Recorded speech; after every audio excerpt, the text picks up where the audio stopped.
नमस्कार दोस्तों, आशा करता हूं आप सब बहुत अच्छे होंगे। दोस्तों, आज हम बात करने वाले हैं उस इंसान की जिसने अपनी कलम से समाज की नींव हिला दी थी, जिसने अपने शब्दों से सच्चाई के आईने में पूरे भारत को देखने पर मजबूर कर दिया था, जिसका नाम है मुंशी प्रेमचंद। जी हाँ, वही मुंशी प्रेमचंद जिन्हें हम कलम का सिपाही कहते हैं। आज की इस यात्रा में हम न सिर्फ उनके जीवन को समझेंगे, बल्कि यह भी देखेंगे कि उन्होंने कैसे अपनी लेखनी को हथियार बनाया और क्यों आज भी उनके शब्द हमारे दिलों में गूंजते हैं। वर्ष था 1880, तारीख 31 जुलाई, स्थान उत्तर प्रदेश का वाराणसी के पास का एक छोटा सा गांव लम्ही। गांव के उस कच्चे घर में एक नवजात बच्चे की रोने की आवाज गूंजी। परिवार खुश था। पिता अजायब लाल राय डाकघर में क्लर्क थे और मां आनंदी देवी, जिनकी गोद में जैसे दुनिया का सारा सुकून समा गया था। उस बच्चे का नाम रखा गया धनपत राय श्रीवास्तव। कौन जानता था यही बच्चा आगे चलकर भारत के साहित्य को नया नाम देगा, मुंशी प्रेमचंद। लेकिन दोस्तों, जिंदगी की कहानी हमेशा सुखद नहीं होती। धनपत राय जब सिर्फ 8 साल के थे, तभी उनकी मां चल बसी। एक मासूम बच्चा, मां का साया सिर से चला गया, और फिर सौतेली मां का व्यवहार जो मीठे शब्दों से ज्यादा ताने देती थी। बचपन का अकेलापन, घर की कलह, गरीबी, यही वो बीज थे जिनसे प्रेमचंद के भीतर कहानीकार जन्म ले रहा था। जब मां नहीं रही और पिता काम में व्यस्त रहने लगे, तो धनपत राय ने किताबों से दोस्ती कर ली। वो कहानियां जो किसी और के सपनों का संसार थीं, उनके लिए वो एक शरण स्थली बन गई। रामायण, महाभारत, उपनिषद और साथ ही अंग्रेजी लेखकों की किताबें सब उन्होंने पढ़ डाली। पढ़ाई में वो औसत थे, लेकिन कल्पना में गहराई थी। जहां दूसरे बच्चे खिलौनों से खेलते थे, वह शब्दों से खेलते थे। दोस्तों, कहा जाता है कि हर लेखक की कलम में एक अधूरी कहानी छिपी होती है। मुंशी प्रेमचंद की भी एक थी। किशोरावस्था में उन्होंने एक लड़की से प्रेम किया। लड़की नीची जाति की थी, समाज की दीवारें ऊंची थीं और प्रेम उन दीवारों से टकराकर बिखर गया। परिवार ने जोर जबरदस्ती से उनकी शादी करा दी, एक ऐसी महिला से जो उनसे उम्र में बड़ी थी और जिनसे उनका मन नहीं मिला। घर में झगड़े, ताने, अपमान, यह सब उनकी आत्मा में उतर गया, और यहीं से जन्म हुई उनके भीतर की संवेदना, गरीब, शोषित और दलित वर्ग के प्रति करुणा। 15 साल की उम्र में शादी, 17 साल में पिता का निधन और घर की जिम्मेदारी पूरी तरह उन पर। पढ़ाई जारी रखना चाहिए, लेकिन खर्चा कहां से आता। उन्होंने वकील के बेटे को ट्यूशन देना शुरू किया। महज 2 रुपये महीने कमाते और उसमें से 1.5 रुपया घर भेज देते। वो तबेले में रहते थे, सचमुच के तबेले में, लेकिन सपने उनके आसमान से भी बड़े थे। और इसी तबेले में मोमबत्ती की हल्की लौ के नीचे धनपत राय ने अपनी पहली कहानी लिखी। वो द्वार था अंग्रेजों का। भारत गुलाम था और कलम को बोलने की इजाजत नहीं थी। 1905 में जब स्वदेशी आंदोलन शुरू हुआ, मुंशी प्रेमचंद के भीतर भी एक आग जल उठी। उन्होंने लिखी सोझे वतन, एक ऐसी किताब जिसने अंग्रेजी हुकूमत की जड़ें हिला दी। पर ब्रिटिश सरकार ने क्या किया? उसकी 500 कॉपियां जला दी, किताब पर बैन लगा दिया। लेकिन दोस्तों, क्या आग कभी बुझती है? नहीं, वो सिर्फ रूप बदलती है। धनपत राय बने मुंशी प्रेमचंद। प्रेमचंद नाम की कहानी भी दिलचस्प है।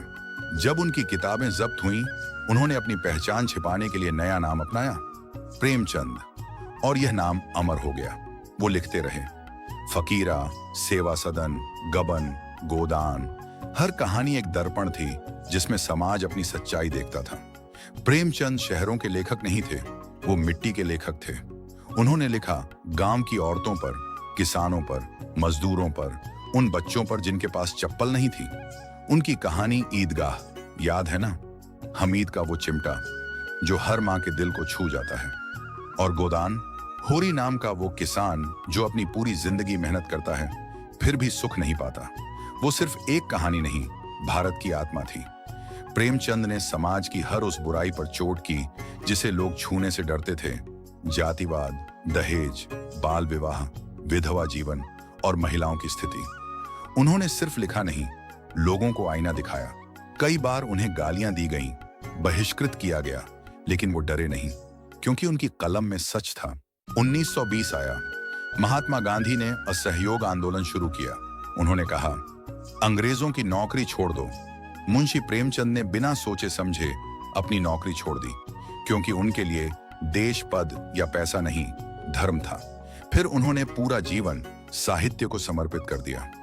लेकिन दोस्तों, यह रास्ता आसान नहीं था। कर्ज बढ़ता गया, फिर भी वो लिखते रहे, क्योंकि उनके लिए लेखन पूजा थी। जब कर्ज बहुत बढ़ गया तो प्रेमचंद बंबई गए फिल्मों में लिखने के लिए। वहां उन्होंने फिल्म मजदूर की कहानी लिखी। वो कहानी थी गरीबों की, शोषण के खिलाफ आवाज उठाने की। लेकिन क्या हुआ? फिल्म पर बैन लग गया, क्योंकि इंडस्ट्रियलिस्ट डर गए थे। बंबई की चमक में वो खुद को खो नहीं पाए। उनकी आत्मा गांव की मिट्टी से बंधी थी। वो वापस लौट आए बनारस। साल था 1936। मुंशी प्रेमचंद की तबीयत बिगड़ने लगी थी। कर्ज, बीमारी और निराशा ने उन्हें घेर लिया था। लेकिन तब भी वो लिख रहे थे अपना आखिरी उपन्यास गोदान। 8 अक्टूबर 1936 को उन्होंने अंतिम सांस ली और एक युग का अंत हो गया। लेकिन दोस्तों, लेखक कभी मरते नहीं, उनके शब्द जीते रहते हैं। और आज भी जब हम ईदगाह पढ़ते हैं या गोदान सुनते हैं तो वो फिर से हमारे बीच जीवित हो जाते हैं। जब कर्ज बहुत बढ़ गया तो प्रेमचंद बंबई गए फिल्मों में लिखने के लिए। वहां उन्होंने फिल्म मजदूर की कहानी लिखी। वो कहानी थी गरीबों की, शोषण के खिलाफ आवाज उठाने की। लेकिन क्या हुआ? फिल्म पर बैन लग गया, क्योंकि इंडस्ट्रियलिस्ट डर गए थे। बंबई की चमक में वो खुद को खो नहीं पाए। उनकी आत्मा गांव की मिट्टी से बंधी थी। वो वापस लौट आए बनारस। साल था 1936। मुंशी प्रेमचंद की तबीयत बिगड़ने लगी थी। कर्ज, बीमारी और निराशा ने उन्हें घेर लिया था। लेकिन तब भी वो लिख रहे थे अपना आखिरी उपन्यास गोदान। 8 अक्टूबर 1936 को उन्होंने अंतिम सांस ली और एक युग का अंत हो गया। लेकिन दोस्तों, लेखक कभी मरते नहीं, उनके शब्द जीते रहते हैं। और आज भी जब हम ईदगाह पढ़ते हैं या गोदान सुनते हैं तो वो फिर से हमारे बीच जीवित हो जाते हैं। एक बात और, प्रेमचंद की दूसरी पत्नी थी शिवरानी देवी। वो खुद भी लेखिका थी। जब प्रेमचंद नहीं रहे, उन्होंने अपने पति पर किताब लिखी प्रेमचंद घर में, जिसमें उन्होंने लिखा वो गरीब थे, बीमार थे, पर जब लिखने बैठते थे तो उनके शब्द सोने से भी कीमती लगते थे। दोस्तों, मुंशी प्रेमचंद ने हमें सिखाया कि शब्द सिर्फ मनोरंजन के लिए नहीं, परिवर्तन के लिए होते हैं। उन्होंने दिखाया कि गरीब होना पाप नहीं, औरत होना अपराध नहीं और सच बोलना गुनाह नहीं। उनकी कलम ने समाज को झकझोरा, लोगों को सोचने पर मजबूर किया। और सबसे बड़ी बात, उन्होंने सिखाया कि अगर तुम्हारे पास कलम है तो तुम्हारे पास ताकत है।